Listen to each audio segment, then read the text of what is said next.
আসসালামু আলাইকুম। আপনার ফোনে আসা বিরক্তিকর অ্যাড কীভাবে বন্ধ করবেন সেই প্রসেসটি দেখিয়ে দিব ভিডিওতে।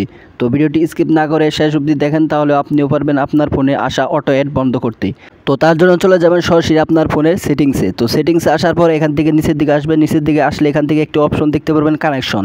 তো এই অপশনটি না থাকলে আপনারা সার্চ করেও বের করতে পারবেন। তো সরাসরি কানেকশন একটি ক্লিক করে দিবেন। তো ক্লিক করার পর এখান থেকে দেখতে পাচ্ছেন প্রাইভেট ডিএনএস নামে যে একটি অপশন রয়েছে। তো সরাসরি আপনারা কি করবেন, প্রাইভেট ডিএনএসের উপরে একটি ক্লিক করে দিবেন। তো ক্লিক করার পর এখান থেকে নিচেরটা সিলেক্ট করে দিবেন। তো এখান থেকে নিচেরটা সিলেক্ট করার পর dnsadgar.com এটা লিখে তারপর এখান থেকে সেভ করে দিবেন। অবশ্যই আপনার ফোনে ইন্টারনেট কানেকশন রাখবেন।